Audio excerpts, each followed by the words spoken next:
ahead and ban out Cassin. Hecarim's taken away. No surprises there. Very contested pick between Zig and DJJ. Yeah, the Hecarim is probably going to be banned on red side every single game.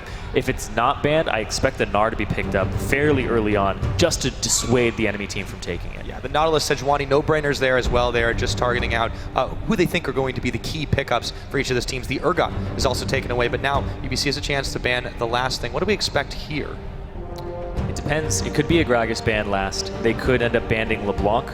There it is. The LeBlanc comes through. Yeah. Because both mid laners are LeBlanc players, and they were banned in both sets against both teams. They pick up the Rek'Sai. Gragas is still on the table here. Quickly. Ooh. Yeah, that is something else. And, you know, we saw a little bit of variety in the Yukon set yesterday. So for Oberon, he's going to go back to that Rek'Sai. I would definitely think the Gragas would be the next tier to fall through, but they don't have to pick it now. Yeah, here's the thing with Proof of Payment, though. When I was looking at his match histories, he's much more confident on Nidalee and Rek'Sai.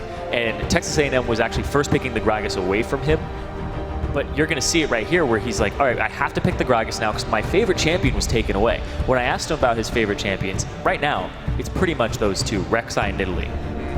Doesn't get it. DJJ is going to be go ahead and take the Gnar as well. Got me there. Big lane bully for himself. Oh, yeah. So DJJ, now he gets to dictate the pace of the lane. Gnar doesn't have a whole lot of counter matchups. Some people consider Aurelia to be sort of a counter matchup. It's all timing based. You got to work with the Gnar bar. Exactly. You have to be able to work around the Gnar bar. They're going to go with a straight up, just sustained matchup here with Maokai. A little more gank pressure there. And with the Rek'Sai, there's definitely kill potential onto DJJ. Yeah, and here for UBC, you know, it's talked about on the desk before that Bobchin really likes that Zed play. He hasn't shown too much outside of that in LeBlanc. A few different things yesterday, obviously, with the Katarina Cassin pickup. And he flashes it right now. That was a real crowd pleaser. A pentakill and almost another. Yeah, honestly, you're probably not going to pick Katarina this early on when you have last pick available. You already picked your top lane solo laner. You haven't seen their mid laner, and you have the option of doing that. So that's just a hover for right now. It's also very difficult against this comp that they're building because, I mean, between the Maokai and the Rek'Sai, you're not going to be able to get those resets quite so easily. Yeah, you're not going to get the duration, full duration on your ultimate off. I expect them to take their bottom lane here. We're going to see something different from Remy this game, and they're going with some disengage. This has a lot of disengage in it. Your engage is pretty much Gnar and Gragas barrel. Here we go, though, for RMU. Very quick pickup of their lane. We are going to see a Jugger Jinx. Let's protect the Jinx composition here. The Lulu. Leo gonna pick up the Lulu for himself in the mid lane. See what Bobchin picks up against him. But tails on this Jinx. This takes me back when he was in Challenger, back when he was trying to qualify for the LCS. This guy was a star player, and he would carry his team on things like Vayne, another carry-type champion, Jinx in the meta at the moment. So he has something that he's very comfortable on, and when they dedicate this many resources to Tails, you expect him to dominate the lane. And when you look over at UBC, you think the three former Challenger players are their top, their mid, and their jungler. So their AD carry and support are not former Challenger Series players. They didn't play on a team together before. In fact, Remy pairing up with Heatwaves is a more newer thing in comparison to the rest of the team. And it's also the lane that Proof ganks least often. So if you get something that scales into the late game, you pull Proof into that lane for pressure, and that's the advantage they're looking for here. Oh, yes, indeed. Now for UBC, we see Bobchin's go ahead and locks in the Orianna. That does combo up nicely if they can execute it with the Gragas, with the Gnar. But on the other hand, you know, this is a bit built for lane dominance right now, except for in the mid lane, it's going to be a little bit more back and forth poking and farming for quite a while. Everything else, though, it could get very explosive. Both mid laners are going to be comfortable in this situation, though. Orianna, Lulu, they both want to scale up. They both want to be able to have those item breakpoints where they can clear minion waves instantaneously. They covered their wave clear here, though. Something that UBC didn't do yesterday. They now have a wave clear champion in the middle. They fixed that problem for themselves. And as the analyst desk was saying, they had to coming into a series against RMU because they're going to get exploited and turrets are going to drop if they don't have that. Now, that gives them another set of engage. It actually increases the effectiveness of the Gnar engage from DJJ. So when he calls a shot to go in, it's going to happen. Oh, yeah. Absolutely. So I'm really curious to see how they match up in the lane specifically. The bottom lane, I think, is probably where we could see the most potential explosive fighting, just because, you know, Lucian used to be known as that big lane bully. That's obviously changed a little bit, but he's still a very safe choice. Whereas the Jinx, that is a lot more risky, but it's a bold statement by RMU. Tails is saying, yes, I can beat you down, I can scale up, and we can take this game #1. As we get ready, loading up onto the Rift here. Let's see how it goes. We are live. into game number 1, UBC RMU. As the crowd goes up, we are into the first game of the NACC Finals here in Santa Monica. For bragging rights, for everything. Best college NA at league is on the line right now. $30,000 in scholarships each. Yep, that's true. Just making it this far, you've guaranteed yourself at least $15,000 in scholarships for both teams. Winner basically doubles their money. Oh yeah, that is definitely not a bad addition to that prize. That sweet, sweet trophy hanging on front of the stage. Got to be in the forefront of their minds. Well, maybe the back, because this game's got to be on the front right now. See DJJ wandering down, tosses the boomerang in Zig's general direction. But we do see the makings of a lane swap with Tails up in the top side. They're trying to fake this one out with Zig being there. Exactly. So DJJ is trying to keep tabs on Zig, but Jinx Tails is already up in that top lane. So even if they got a deport, they'd have no idea. And it looks like Zig is going to start there. But Zig also hasn't set up for taking the Raptors just yet. He's going to go do that right now. Wow, that is a little interesting. Sometimes you rub a belly for good luck. You know, I think that's the strategy here. So UBC trusting in the superstition to start this game off. A number of wards littering around the river. They called it. Ooh, they boy. called the lane swap.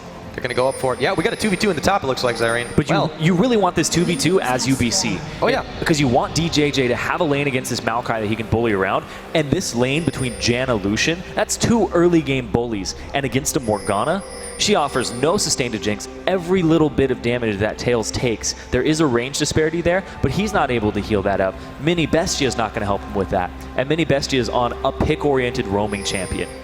Actually going to run. You're going to see right here the lane swap. They're actually going to know this at this point now. The binding goes wide too, and not going to be able to land on Remy, and his shield's just preventing all the damage. Both, now Tails, both of them took a lot of damage. They're having a rough start to begin with this one. That's not how you want to have that lane swap executed. Heat waves can start to push Tails back down quite a bit. Immediate trades, immediate rush to the level 2 here to try and compensate for it from RMU. No potions pop. They're just going to try to sustain and clear as fast as possible. But when Lucian walks up to you... Oh, it's a binding though. They blew through the shield. Yeah, you need to be able to do that. So it's going to be down on Mini Bestia being able to land that and zone them back just so Tails can get the safe farm. Right now it's fairly even across the board. So we've just got a standard lane swap doubled on both sides. Should be pretty safe in the mid and of course in the bottom for a while. But I really want to keep my eye on that top side and see what the junglers do for this one. Right now, they're hanging out on the bottom side though. Yeah, and both are in a position to go from their bottom side buffs to their top side buffs to gank that top lane. There is more gank assistance on the Morgana, and Mini Bestia, he's definitely hitting a lot of these bindings, trying to get pressure in this lane. But the level 2 came out earlier for UBC, so they get a bit of pressure, and they get some of those early potions. Yeah, not to mention they were able to freeze it in the middle for just a second. It's very hard for Tails to farm this one away. You can see the disparity in farm already, and they just hit the level 2, so they are going to be able to trade a little bit better here, but still, it's a rough start for the RMU bot lane in the top. Yeah, Mini Bestia, he started with the Dark Binding as opposed to the Tormented Soil, so he wasn't able to push the lane and get them that level 2 faster. So they seeded that lane after they showed the Janna and he had taken that ability. You can see him getting pushed in pretty hard here. So Proof hanging around on the top side, or rather in the river, going ahead and taking that crab. Oberon's there as well, and he might actually run right now to the Gragas. He can't trade this one. He's lost some health. Praise Seeker not going to connect, and now... He went for it. Yeah, that's not going to be good for Oberon, who does take the trip out. Proof's going to be clearing away the tunnel right immediately after, and RMU's in a little bit of trouble in this early game. He gets dominance over this jungle. He can steal some creeps. He can put Oberon a little bit behind. They warded up to protect Tails and Mini Bestia in the top lane and keep them safe.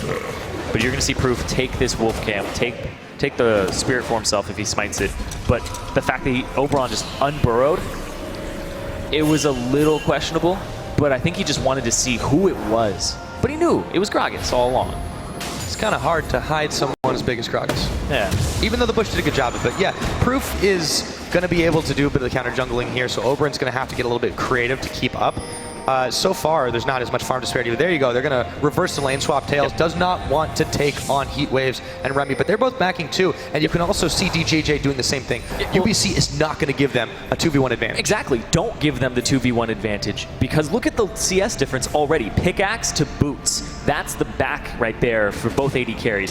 If Heat Waves meets Tails again in that bottom lane, Tails has almost no pressure.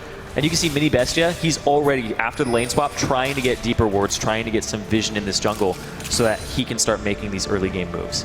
And the lane swap back is actually going to be called, like you said. Once again, so UBC definitely reading RMU like a book this time, but Remy is caught up between Mini Bestia and Oberon. There's the knockup. They exhaust the jungler immediately, and the Command Protect comes in. Whole lot of shields for this UBC comp, and Remy is going to make it out unscathed. That's the exhaust down for the bottom lane, though. So there's a summoner spell advantage for RMU, but big item advantage for UBC in that bottom lane. Oh, yes. That pickaxe, you cannot underestimate the ability to trade. Not to mention, the mobility that Tails has is really not going to give much of an advantage over heat waves, just because that Lucian dash, it's so easy to get in there and trade effectively. The shield as well should keep him safe, and it's just such a rough lane. It's going to be able to land a zap, but the choppers won't connect, and the Tormented Soil, they can just stand right on behind it. So heat waves and Remy are not worried about this at all. UBC doesn't have very deep wards at the moment, so they don't know the jungler pathing, but RMU has all the information they need. They see the Gragas, they have the Scuttle Crab down, they know where Proof is, they know that they should be playing a little further back, and now you can see the roam to top lane here from Leo. Leo, actually, there's no ward coverage here for DJJ, and this Lulu is going to come all the way to the top lane, knowing that he wasn't spotted by anything. Oh yeah, so they are pretty close to DJJ's tower. Zig doesn't get the best of that trade, and actually they back off just before Leo arrives, so that's going to be DJJ staying safe on that Gnar right now. Meanwhile, back into the bottom lane. Tails is still trying to stay relevant on this farm, but you can see the difference, and he just hits level 5 just a little bit before Heatwave, so he's definitely keeping up and up on the experience, but the CS difference really starting to shine through. So because Leo roamed top, they now get ward coverage on the bottom side of the map, and they get to roam their mid laner down here because he has to stay, Leo has to stay and clear that mid lane wave that he missed. We've got 4 members here starting off this dragon too, and they're really using Bobchin just to kind of cover. He throws the shield down under Proof. There's really no chance here for RMU to try and contest this early dragon. UBC's got this one in their pockets, got it in the bank, and there's no wards around. So RMU, they have to know what's happening, but they won't get the exact timer. This is better map play from UBC than we saw in their previous set. Previously, it was we have to crush lane. They're doing that a little bit here with their CS in the bottom lane. There's a wave to catch for heat waves, but they usually rely solely on that. Now they're actually playing strategically.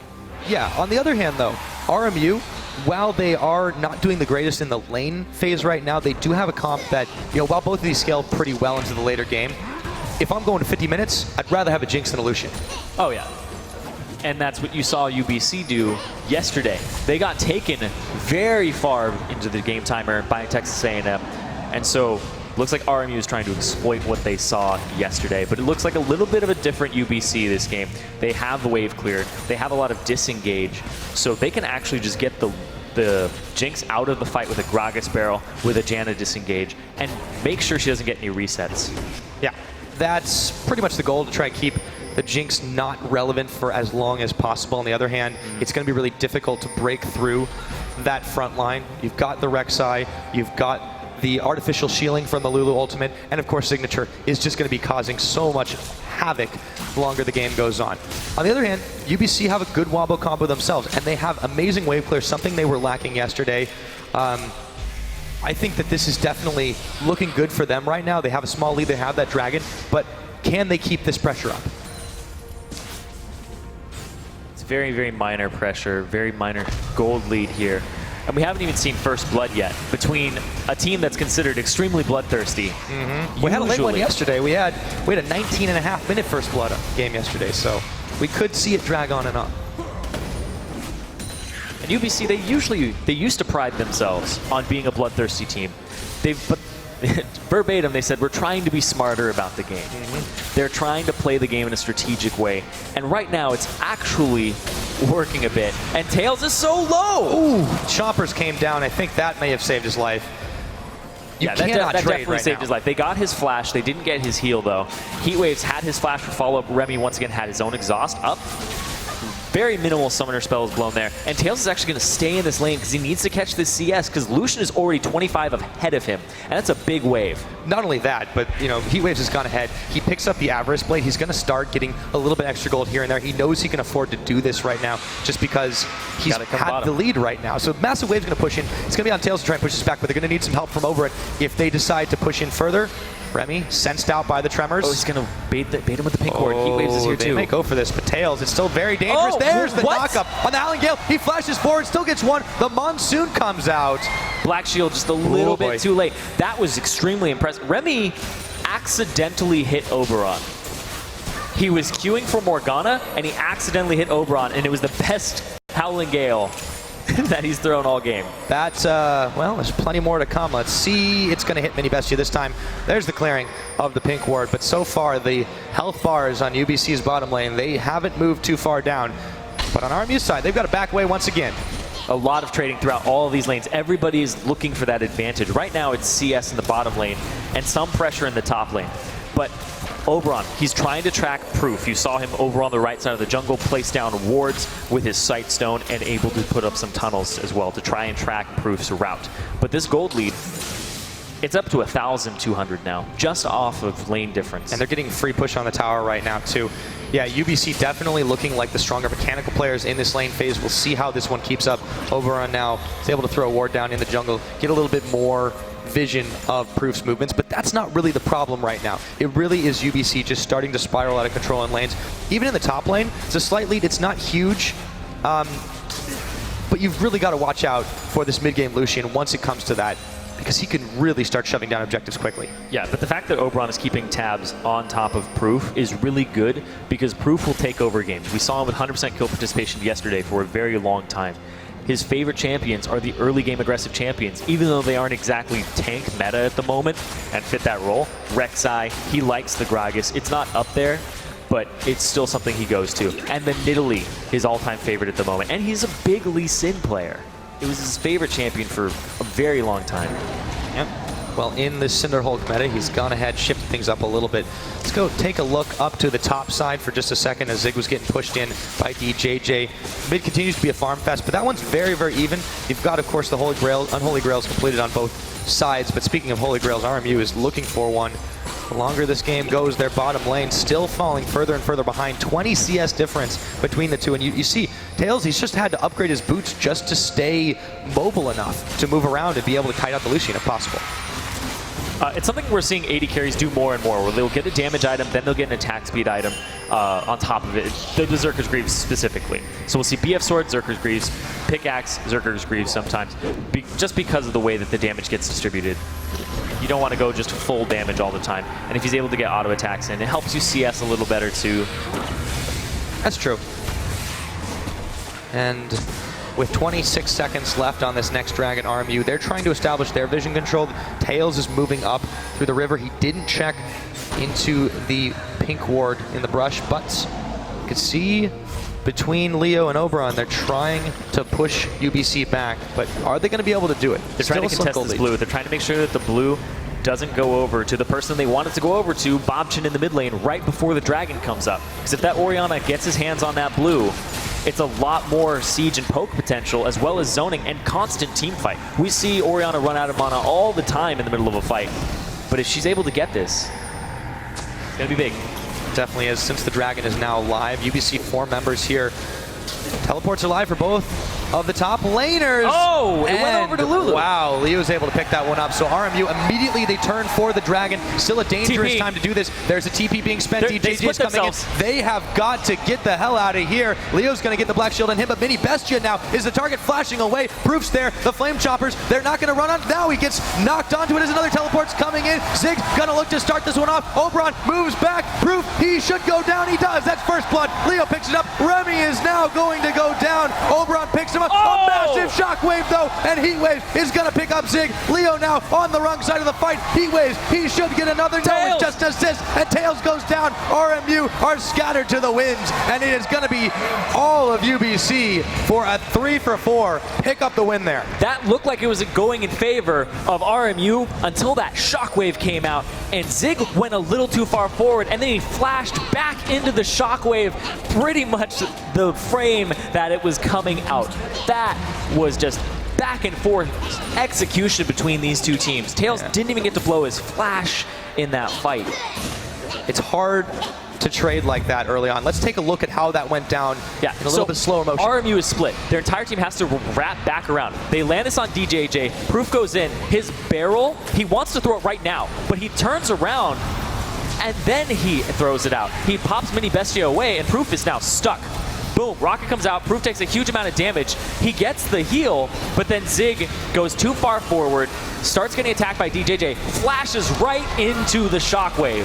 And then Leo flashes around the side too, realizes, wait, I've not gotten nearly enough backup, goes down, all of a sudden, it's a 3v2, the Meganar comes up, absolutely crazy, and here we are back into this one. So all of it said and done, UBC get a huge fight there. Now the Dragon's still live, worth noting, nobody was able to take it after that. It's a pretty bloody start to this game here. That was see what they can do. That was one of the best organized team fights that we've seen from UBC, because DJJ jumped in and I don't have time to explain it because Remy's caught. He is going to flash away though, and there's a couple of chompers, but they're not jumped on. RMU, they cannot catch a break right here. DJJ looking to try and make some happen. The rocket goes wide as Remy is able to dodge it out. They're looking for DJJ, but his Narmar's filling up. Bobchin, Shockwave, lands on Mini Bestia. They are going to look for him and polish him off. Heatwaves is the one who gets the credit for that one. The big Nar comes out. Zig is going to be sacrificed, and UBC are starting to roll forward. RMU in full retreat. Over on the Nar, not going to go where they want it, but Tails takes a massive Q anyways. And now UBC should be able to take Dragon number 2 for themselves. No contest available for these Eagles. Really extended flash shockwave. Wait a minute. No. Ooh, that's a close call. Going for the steal. Tries. Nice and cheeky. But he has to flash out at the end of the day. So a big part of these fights is the fact that Heatwave's item spike over Tails is big. BF sword and pickaxe with the Avarice blade on the side for some crit, so he's getting those early critical strike chances in there against a pickaxe with Zerker Greaves. So the big disparity is that Heatwaves is just pumping out so much damage in comparison. Well, this is the spike that they were talking about earlier on in the game. It's just he is able to do so much. He goes back, completes his Infinity Edge right now. It's going to get even scary. He's still been sitting on that Avarice blade, just pumping out gold. He gets boots now to top it off. And this is going to be really, really rough for Army to try and overcome. Yes, he's only 2-3-1. You don't really say, oh, that's a Fed Lucian, but he is still able to do so much for his team. Not to mention Bobchin's Shockwaves. Yes, he only landed on Mini Bestia there, but that started the snowball forward for his team. And 3-0-3, 100% kill participation, 17 minutes in. Yep, Bobchin's doing a great job in these team fights because nothing has happened until these team fights really start. He had item spikes too. Well, and it's RMU that started that one off. Oh, yeah. Too. It was all trying to pick looked like off a good Remy. fight for them. Now they're going to start grouping up. They're going to start using Tails to knock down turrets now that he has his BF sword and pickaxe. IE is completed for Heatwaves, so they want to fight as soon as possible. But the way they start these fights is getting Gragas in there, getting their top laner in. Yeah, I feel like when they do try to take sustained fights, they have to be very mindful of DJJ's timing on his Narbar, because the longer these have gone on, inevitably he's going to stack that up. And once it comes out, we've pretty much seen the fights end right then and there. That's true. He's showing up without a rage bar too sometimes, and just getting the auto attacks off. Well, as long as they don't start to turn the fight in RMU's favor the first 15-20 seconds, it just goes in their favor automatically because of that. I mean, you know, it's so hard to fight around a properly utilized Gnar, and this is why he's become once again so popular. I think he's going Frozen Mallet here as well.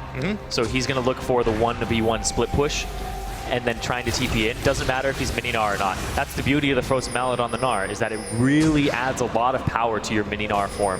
When in team fights you're like, oh, I'm useless because I'm mini Gnar, I want to have Mega Gnar. This actually adds power to it. Oh yes, indeed. So from here, RMU, they are on the back foot, down a couple thousand gold, down a pair of dragons. We'll see what they can do to get back into this game. Start by clearing out some vision. That's always a good way to do it, but they've got to be able to defend towers too. It is 1-0 right now, but with Heatwaves in the top side looking to add to that score. He needs some minions though to back him up. Yeah, he gave up his CS advantage to Tails. Tails was able to compensate that, but Heatwaves was in these fights, and Tails was still farming a little bit off on the side with his AoE. And they're also pushing more waves into him. They've sacrificed Signature's farm for Tails, getting him back into the game. You can see where the real field of play is here for both these teams right now. A lot of wards all throughout the top side RMU jungle, because that is where UBC is focusing right now. They are trying to push the waves in on that. You see the Colin coming out, trying to force Zig back, but there's still a mini wave evaporating there. It's not going to be enough to push it in. But if UBC decide to cluster up down there, they will, or up there rather, they will have a lot of vision to see where RMU is coming up. For now, they're happy to just cow them around the lanes. Signature needs a little bit of help in this top lane. We're going to see if Oberon can come up to help him, because he's pinged it, and he's getting harassed. Oh, he's going to go in. Twisted advance, but he's already very low. Knocked back by the Monsoon. Oberon. Zig is extremely low in this one. He has to back out. No, Oberon is in a 1v2 situation. They did clear the wave, but still close calls for RMU's laners. So the question here is if Zig is going to TP back in this lane. If he TPs back in, it gives DJJ a distinct TP advantage. And Proof is going to try to make that a reality because they either give up this turret or they give up the TP. And they're going to give up the turret. Yeah, they're going to have to here since Proof has moved in. There's no contest available. Now they're still worrying as well about DJJ pushing in the wave on the bottom side. You can see Tails already backing. So another turret taken out, the first one on the top side. So now the only outer remaining for RMU is that one in the middle. Not under threat just yet, but they are still falling further and further behind. The gold lead, 4,000 for RMU. And we always talk about RMU's shot caller as their support mini Bestia, and this team turns into a completely different monster when he gets out of the laning phase. The laning phase is pretty much over at this point. Everybody's roaming around, and we haven't seen the moves from him this game that we've usually seen, because he's having to babysit Tails as he catches up and trying to accelerate this Jinx into the mid-late game appropriately. Now this Jinx still needs an Infinity Edge to start being able to trade effectively. Meanwhile, Heatwaves has just blazed past that. He has got his static shiv completed. The wave clear is going to be unreal for this Lucian right now. It's 2 items to the parts of 1 right now, is the difference between the AD carries. It's huge. And this is with Tails with the CS lead right now. Yeah, because even if you just pulled up their crit chance right now, now he finally has that IE completed. Because before that, he had nothing. And then Heatwaves has a crit item on top of the fact that he has a crit attack speed item. Definitely going to be a little bit more difficult for Tails to trade effectively. It's a good thing they are out of the laning phase. Next Dragon is less than a minute away. However, the last time they were clustered up here, Mini Bestia had some trouble, and he has to flash once again. He's going to be blown for this next one. That lowers a lot of his playmaking potential with the flash ultimate here. DJJ pushing top on Gnar. His Frozen Mallet's completed. He forewent getting the completion of his Spectre's Cowl into whatever he was going to buy. And he's like, no, I want this Frozen Mallet. I want to be able to bully whoever I'm up against in this lane, whether it's Lulu, whether it's Maokai, and then show up and have effectiveness. So the rush of that item is going to be a big spike for UBC right now in this game. Yeah, and we talked about CS leads too. It is definitely worth noting the difference between Signature and DJJ right now. It's been a fairly large difference for that since he's had to defend and kind of back away, not taking too much poke and losing out on a lot of that farm. Yes, he's got the Frozen Heart completed, but there we go. UBC still taking the initiative. They've got 4 members on this Dragon, and there is no movement from RMU. It would be very difficult for them to contest it. They've got to give this one up. And yeah, they have to trade. The rocket comes in, but it's still secured by UBC. Let's see if they can push this. There is a teleport coming in. Tower goes down. Can they get out safely? DJJ spends that teleport. He goes Mega Gnar.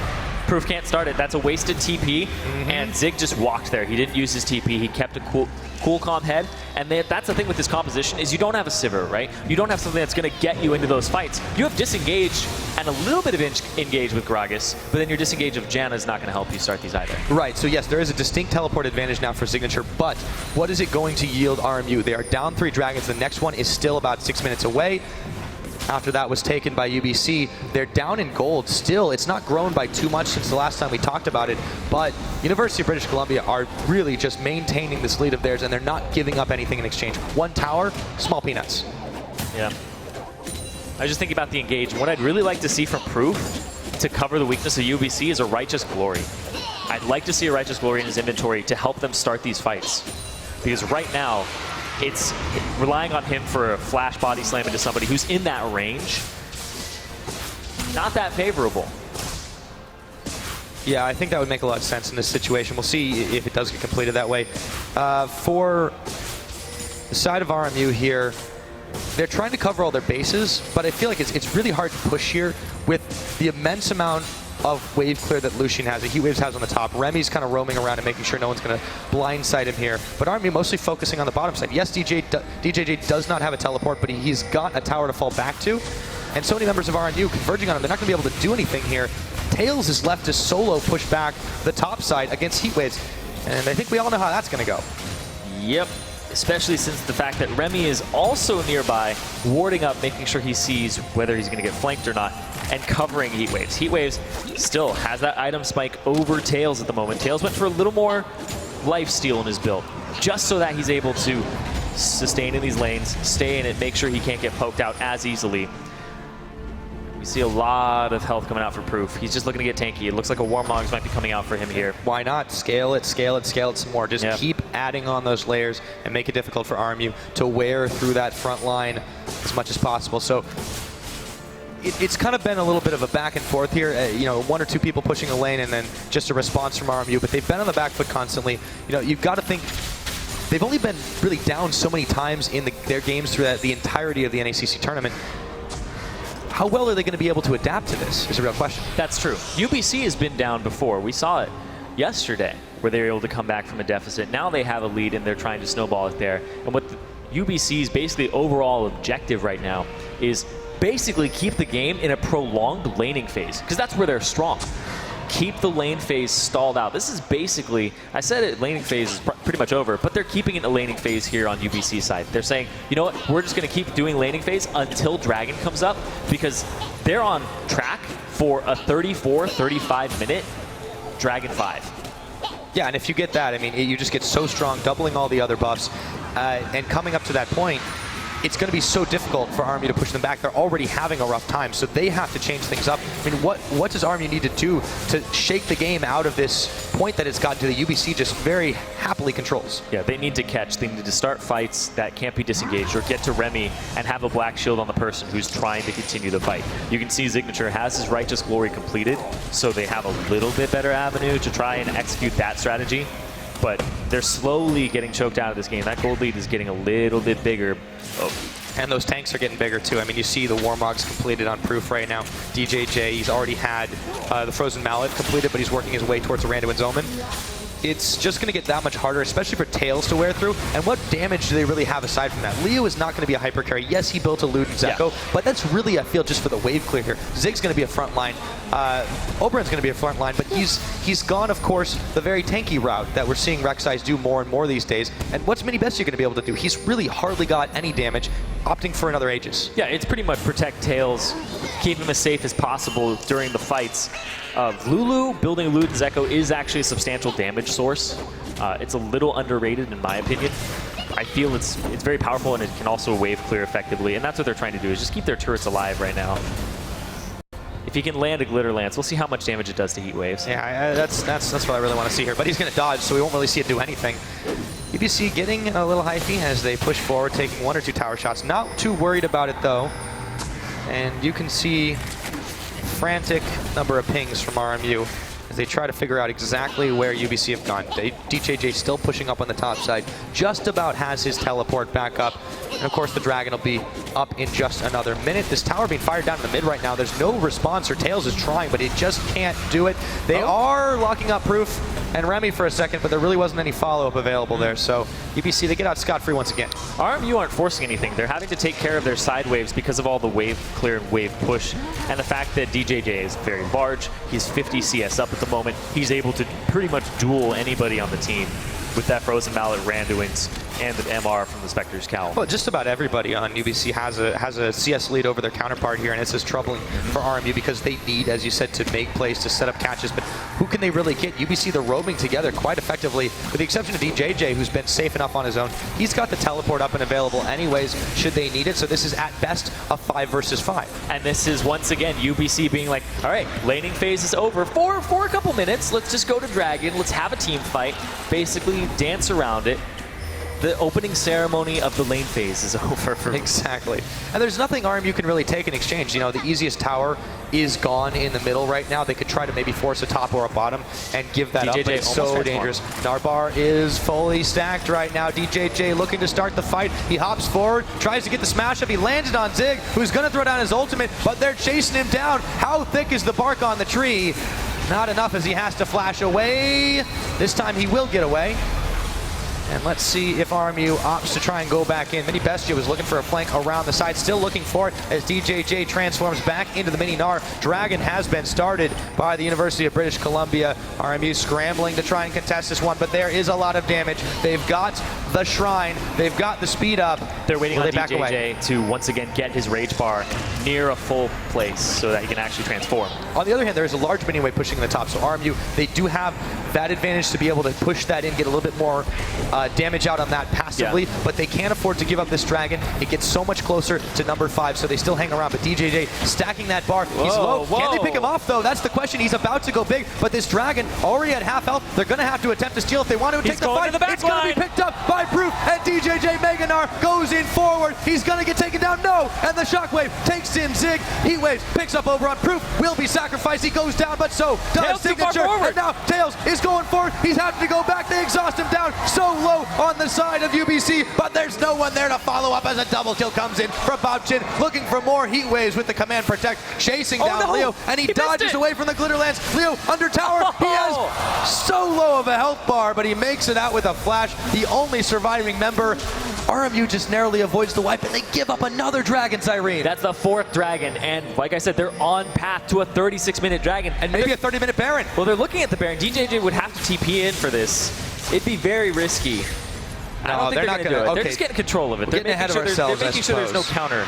But they do get the Scuttle Shrine. They're able to take everything, and you know, they really are just starving RMU of resources. Yes, they can get lane farm, but they will always get more. Take a look at this again, though. Yeah, this is DJJ really low, but as soon as he hits that rage bar, which he was definitely waiting for, he gets the bounce off Oberon. 2-man forces the flash from Tails, also gets the stun onto Tails. The ball hasn't come in yet, though. Bobchin throws it out, only gets Signature in it, so it wasn't an ideal ultimate either, but then Proof goes down. DJJ was able to leap out of the fight and get out, but Tails was too far forward, gets exhausted, and they just cluster on top of them. And the missed Glitter Lance here onto DJJ, followed by the missed Glitter Lance onto Heat Waves. Could have been some kills come through. Yeah, I feel like there's a lot to talk about in that fight in particular. I really want to commend UBC's zone control. They kind of waited till the Narbar was... They timed it almost perfectly with how low the dragon went, because come and get it, come and get it. Oh, surprise, there's a Gnar in your face. Not only that, Tails very early used his rocket, whereas right before he died, if he had launched that right then, he may have picked up a double, maybe even a triple kill right in the faces of all those very low health bar UBC members, but instead the exhaust came down, they were able to pick him off. The fight was pretty much over before then, but we'll see what happens here. DJJ is caught up, they need to get these ones. The Wild Growth to stop the hop, he's nowhere near Meganar, but he's still sustainful enough. Zig and Leo just gonna be able to take him down. Leo definitely could have used that kill, or can use that kill, but now can they defend the mid turret? That's the question. Looks like that, yes, for now. Yeah, they're going to go defend the mid turret. They don't even get anything off of that death from DJJ on UBC side. They might get some turret damage in top lane, but they have to ward up the crossroads to get to that top lane. Make sure that he's safe. 30-second power play. Let's see if RMU can force some map control out of that one. Oberon takes a huge chunk of damage, and the shockwave doesn't connect, but he still has to back away from that one, a little bit ahead of his team. They really need to start pushing for objectives, pinging on the top side, but the minion wave's really just not there. Yeah, the wave control has been in UBC's favor all game long. They keep shoving side waves. They keep 1-3-1 split pushing, 1-2-1 split pushing with Proof roaming between it.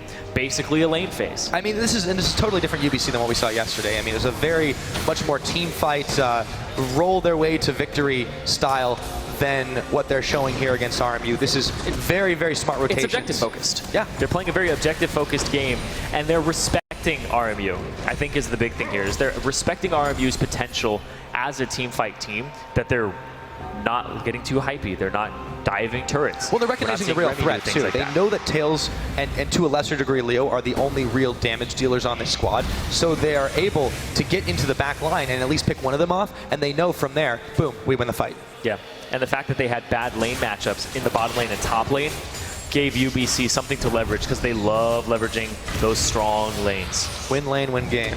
There's a reason it's a tried and true strategy. Well, Tails has been doing a good job of CSing, but they've sacrificed top lane farm for it from Signature. He's got some items to be tanky. He doesn't have any MR at the moment, aside from his boots, but he's looking to just try and get armor. But this is also the thing about, they need to try to get a catch up here. Again. DJJ, if they can give this kill over to Tails, that would be some absolutely much needed goal, but in comes Proof. He knocks, there's a kill. Oberon's gonna pick it up though. Proof for just a second, it looked like that was going to be a big barrel, but it was a misfire. Now he's being chased down by the rest of this team. He's got no ultimate. He's going to get picked off. That's going to be the shield, and Zig this time takes it down. Still no kills for Tails. Heatwaves, though, is going to return fire on a mini Bestia. And that, all said and done, a 2-for-1. Dragon still a minute and a half away. RMU, are they going to go for the Baron here? They're actually being pinged out by UBC. They got a man advantage. There's no smite available. They may be able to force the issue, but this is dangerous. This is how they get back in the game. If they get this Baron, they'll be close in gold. There isn't a whole lot of steal potential, and they're all full HP. Yeah, but Bobchin, he has the Shockwave. He's going to pull the ball back in. They look for the catch. The Wild Growth comes out. Shockwave pulls in Tails and Leo, but they have just enough damage to keep it going. Remy, that shield is not going to go anywhere, and Tails is getting excited, looking to chase down Heatwaves. They throw down the blue trinket. There's going to be the command protect onto him from Bobchin. And the Dragon still 45 seconds. They can go back to this, but still even more dangerous now. The proof is back up. Yeah, the Baron's still on the table. They got some damage down. Are they going to go straight back to it? Looks like it. Clearing away that ward. Heatwaves. Bobchin, he hasn't backed. He is very low. He does not have Shockwave, but Proof can still go in for the steal. This is still an extremely tense moment for them as Baron is at half its health bar. Heatwaves, DJJ chasing forward. The Scuttle, they're fighting over that one. It looks like it's going to go down as DJJ eats one of the Flame Chompers. They've stopped the Baron attempt. So all the kills that RMU were able to secure there did not go anywhere, as the Rocket doesn't either. Off to the side and off the map. 7 seconds on this Dragon. It's Dragon 5. They just backed right now. They gave up their map control. RMU, they're not going to make it here in time. This is going to go down so quickly. It's going to be Dragon 5 without no chance for cross-map Rocket. I mean, it's really, really quick. Dragon 5 for UBC, despite the fact that they've given up a couple of kills. That is 3 minutes of utter dominance that the University of British Columbia can exert now. And that's going to be tough for RMU to come back from. Now they're not going to lane phase. They're not going to sit around and be like, oh, we're split pushing. They're going to clear their side waves, and then they're going to group up and try to fight.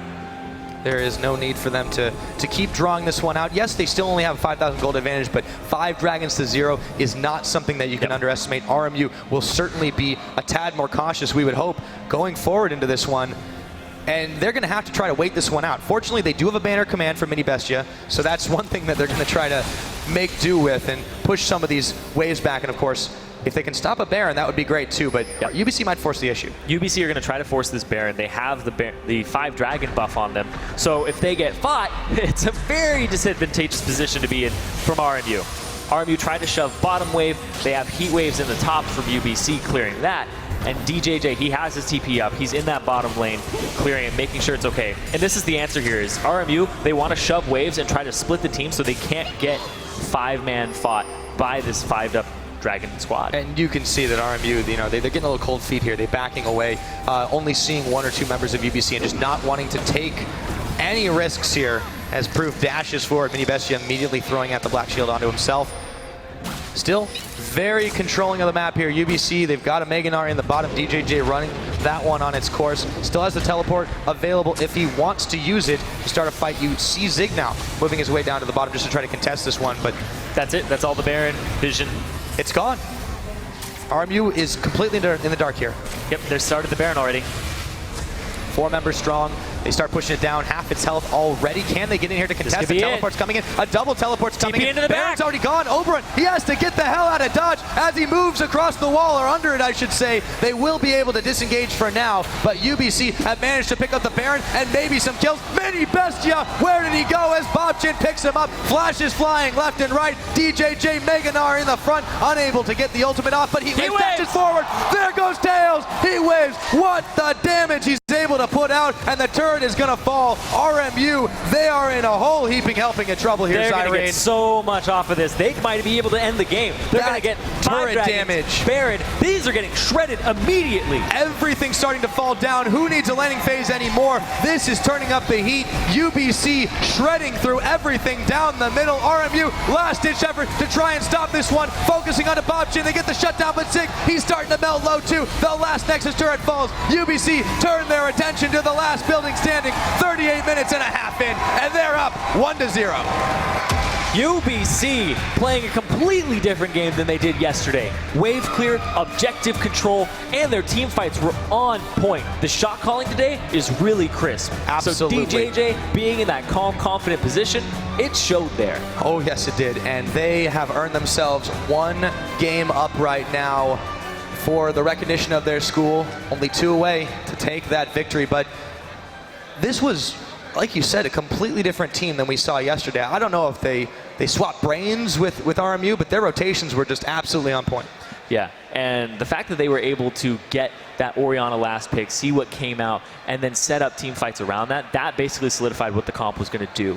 Because it had a lot of disengage, and it's like, all right, how do we really start these fights and zone people off of objectives? And the Orianna did that for them. Yeah, even if they weren't able to always land, massive 2, 3, 4-man shockwaves, just having one, just catching one was a good start to the fight. And they always played around the Nard timing very, very well from DJJ, and they baited out fights at the Dragon. They baited out the Baron very effectively. They already took it was the dangling a little lure in front of the face of RMU all the time, and as soon as they got close enough to grab it, boom, it was secured away. Proof of Payment was absolutely fantastic on his smites this game, and then they were able to turn the fight, get 1, get 2, roll it forward, and there was no stopping them from there. There were 2 things that stood out for me from RMU. Oberon was keeping track of Proof during the early game, which is really good, but then he's not affecting lanes. Then we saw Mini Bestia. He was trying his best to actually get picks to affect the side lanes, to affect anything in the game, because they play around him. They play around their shot caller support and try to free him up. But it wasn't happening because Tails had so much pressure on him from the lane matchup. That was pretty much just called by UBC. They're like, we know this is a lane swap, even though Tails is just sitting top, hasn't been spotted out. Really good instincts there from UBC. Yeah, a really, really impressive play from them. I'm excited to see what they come up with in the next couple of games, and we'll have to see what RMU does to adapt. I mean, they've got their whole staff out here. They'll be definitely going over that game and seeing exactly what happened, how they can prevent it. But that's enough for us breaking it down. We're going to send it over to the analysts who will give you even more information on how that match went down. Thank you, gentlemen. Solid victory there for University of British Columbia, starting the series off 1-0. That's got to feel good for sure. But let's start breaking it down with, we pegged them as this team that was going to go assassin heavy in the mid lane, and then they completely contradict us in the first game, make us look like fools there. But I have to agree with what the casters were saying in that I love to see this adaptation so early on in the series. They're coming out, they're making a statement of, we are a versatile team. You cannot underestimate our champion pools and our abilities to play a different style if need be. Yeah, and really the big thing for me was Bob Chin on Orianna. When they locked us in, I was not sure how they were going to do. Usually they're very reliant on him in the early game to kind of get them ahead. They snowball him. He provides a lot of damage in the mid-game team fights, but his Orianna was fantastic. His play was patient, and just a totally different side of this player that I have never seen before. Yeah, he did exactly what he needed to on Orianna, fulfilled the role within the team comp. It was very clear that UBC had a composition that you get slightly ahead, and you can just take these fights, and it was kind of exacerbated by the fact that bot lane got way ahead, and that's something coming into this matchup specifically that I wasn't too sure about for UBC. Their bot lane in previous games has not looked bad, not even less than good, but just the weaker part of their team, and they put a lot of focus there. And the reason they did that was RMU ran a comp that only had one real damage threat, and that's the Jinx. They put so much on the shoulders of Tails that if you shut Tails out of this game, it's very hard for RMU to win. Yeah, we saw very early on Tails relegated to buying boots along with his Doran's Blade to the pickaxe and Doran's Blade evolution. From that point onward, we only saw the item differential increase. And as you mentioned, that's a huge factor in them falling behind and being unable to take team fights early in the game, not having any damage on their singular damage threat. That being said, they recognized that weakness. They recognized their lack of damage in the early game. And I do believe that RMU played that early to mid game fairly well in avoiding dragon fights after losing that first one in the bottom river. They kind of were like, okay, you know what? We'll stall this out. We have to wave clear with the Rockets. Yeah, they had a whole bunch of wave clear, but we're actually going to jump into that first dragon fight that, or this was actually later on into the game that we were talking about. This is the one that we thought RMU, they had good positioning. They chunked Gnar down to begin this. Yes, Gnar's about to go Mega Gnar, but if he's this low, it's very difficult for him to find the right position unless you move forward into the engage. Tails has to burn his flash very early on. Even though the shockwave's not the best, it doesn't hit multiple people at this point. Look at the positioning. Tails wants to go forward, the rest of his team wants to kite back, and without a flash, very easy to kind of pick him off and take the fight. Honestly, RMU played the setup to that fight really well. It just, in the middle of the fight, it got a little bit headless. Yeah, absolutely. I think with the amount of damage that was laid down onto Gnar prior, definitely an engagement at that point they wanted to take. We saw Jinx had her completed eye edge, had a Zeal as well as her level 2 boots, and a pickaxe to complement for a little bit more damage. The only difference between the 280 carries was upgrading that Zeal to the finished Shiv. Everything else was the same across the board. So when you actually look at damage output from those carries, Jinx in a team fight at that point would arguably have more, even without the extra crit attack speed and proc from the Shiv. So I do believe it was the right fight to take. A little bit of miscommunication maybe between the two teams, or between the players on RMU in terms of whether or not they wanted to push through or pull back. And this just kind of small communication errors throughout the whole game. We saw a lot of fights where they started grouped, and it seemed like they wanted to split up at least a little bit to avoid the Orianna Shockwave, to avoid that Gnar. And instead, they split to go different paths. They wrap around. We saw right before that fight, Maokai having to blow his flash because he was caught out. Then they're patient. They wait. The Mega Gnar is down, and this is pretty much their opportunity to move forward. But they wait too long, and the mistake that they make is as they back out, they position themselves right along that wall. Instantly, the flash gets blown from Tails, and the Gnar gets the ultimate. And it's not amazing. It's not the best ultimate by any means, but because you get the Jinx flash, the rest of the fight is easy from there, and Tails stepping forward and that slight miscommunication only makes it worse. All right, now as we move through the rest of the game, again, RMU, it's interesting because I want to praise them for making the right decisions when behind. We talked about at the beginning of the show, we haven't really had the opportunity to see the Eagles in a deficit and how they play from there. I thought they played pretty well. They set up around Baron when they finally had some rotational advantage, numbers advantage from a one fight. That first Baron attempt, fantastic. Baiting in for the fight, flash Maokai, twisted advance onto the Orianna. You know, fantastic engage. They pick up a kill. The second Baron call, though, and forgetting the 5th Dragon timer, I think was crucial in this loss here for them, because one resulted in 5th Dragon picking up, subsequently Baron being picked up. I just noticed this stat while we were watching a game. With a Janna shield on, Lucian had 507 AD on that final push, which is why he two-shot Jinx under the turret. Instantly annihilated. And so, you know, it's interesting when you give up that much early pressure, and we saw UBC, this is a team that will take advantage of it. You can't give them that early lead. They quickly have 4 dragons. They're putting 5th dragon pressure on you at 30 minutes into the game, and they have that damage to snowball through you. They do, and that's one of the adaptations that RMU made that was kind of puzzling to me. We talked in the pregame about the champions of the top lane Zig plays. He likes to get these champions that try to carry, and that's where a lot of the early game pressure does end up coming from. They roam top a lot. You put him on a Maokai, his performance was solid, but they needed more than that. When you're only running one damage comp and your single damage comp runs behind in the laning phase, it's so difficult.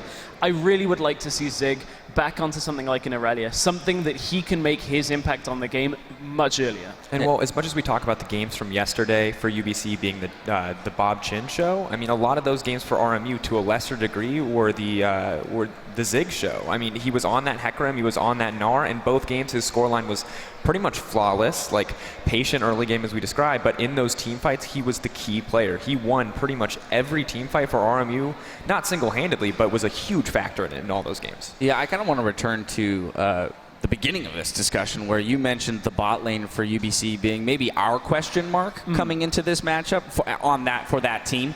But the fact that they stepped up, won that 2v2, now the question mark shifts over to RMU's bot lane.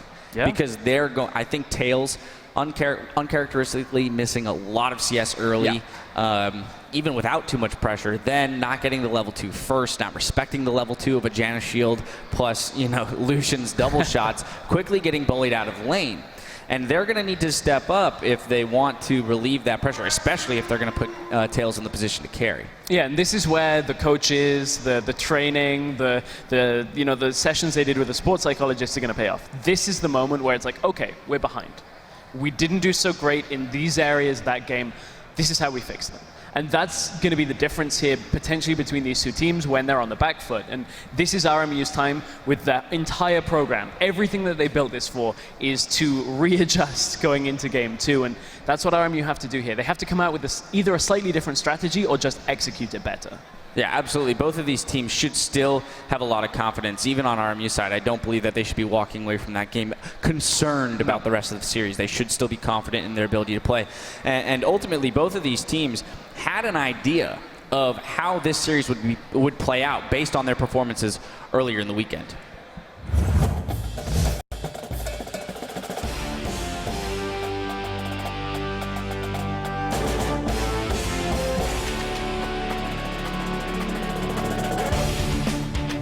So the first game against UConn, we were a little bit jittery, a little nervous, so we played it kind of slow, and we just waited until we had proper vision, and we won, and ended the game pretty clean. In game 1, we started off pretty well. We got first blood, but afterwards we threw a little bit. We initiated some fights that we shouldn't have, but I got a pentakill in a team fight. He does not. Bobchin picks it up with a double kill, but Chuck Norris is on the heat waves. He goes down as well. It's another kill, quadra kill, pentakill for Bobchin. Getting a pentakill in front of everyone was definitely awesome. I don't get pentakills a lot, and we won the game. Game 2, we were a little more sloppy. We started fighting earlier than we should have. We fought over silly things. I mean, if anything, now we're prepared because we played on the stage. We're ready to go to the next game, and we already experienced what it's like to be up there. Shouldn't be a problem. Against RMU, we're gonna perform just as well as we do in scrims, 3-0. I hope UBC's nervous after they saw our games with UConn. That's something that they shouldn't take lightly. After we took first place in Western Region, we felt like we already won. We knew we were gonna perform really well in LA. The mindset that the best players are the Western players because they beat all the universities in there, I think that's a pretty short-sighted perspective. Who doesn't want to win first? Recognition, fame, scholarship is a really big deal. I think the person who deserves to win is the one standing on the stage after that third W. We'll see on stage who deserves to be the NACC champion. And we heard there RMU very critical of their own play. Happy with their game 1 yesterday. Not as much with game 2, saying they feel they played sloppy, took some team fights where they shouldn't have, over objectives that were kind of meaningless. So very critical, and I think they're going to have to hold on to that critical mindset when analyzing game 1 here, going into game 2, to figure out the adjustments they're going to make to play and pick team fights correctly. And on the opposite side for UBC, they've come in so strong. Already, they might have put a little bit of doubt in RMU's mind. I mean, Bobchin on Oriana, big talking point, not something we expected, and a completely different team comp. And as well, they picked a comp that worked. They have no reason to change anything coming into this game, too. And that comp was wildly different from yesterday as well. I mean, UBC were running 4 tanks and, you know, an assassin or a scaling in Cassidin. Way different this time. This time they pick a Na, which gets lane dominance. They pick, you know, Gregus, yes, he's a tank. Mid lane, Oriana's going to scale, but it was such a different playstyle. RMU, you would have to feel, would have accounted for that. But now how do you tweak what happened in the previous game to make it work again? And I said it in the post game. I really think Zig is going to be a key part of how they tweak this matchup. Yeah, I wanted to jump in there on that. You mentioned while we were watching the previous game that RMU's only other loss was with Zig on Maokai. I was wrong. There was a game where Zig actually suffered horribly in laning phase. One of the only games where he fell behind, but their only loss was when he was on Lulu. So a little bit different. I misquoted on that one. Still a supportive type champion though, right? Okay, so not Maokai, but still a supportive type champion. That's not something that you're going hard carry on. Has a little bit of lane presence for sure and some bullying potential, but absolutely much more successful on that Hecarim Aurelia, something that can really dominate the game and can, you know, on top of initiating fights, apply the pressure on that back line. I feel like University of British Columbia was a little too comfortable in team fights. Army didn't have the pressure to get them off kilter at any point. For sure, and you look at the lane matchup with regards to players. DJJ going up against Zig, those are two of perhaps the top laners in the NACC when you look at it. And to pick a matchup where you basically sacrifice your laning phase says, I will give away a lot of my personal mechanical skill for the team, and it didn't work. You have to balance that between what the team needs and what your lane needs and make sure that both go hand in hand. Yep, UBC coming out strong here in the series, starting 1-0. RMU will see if they can run it back, bring it to 1-1 in the series as we throw it over to the casters for game 2.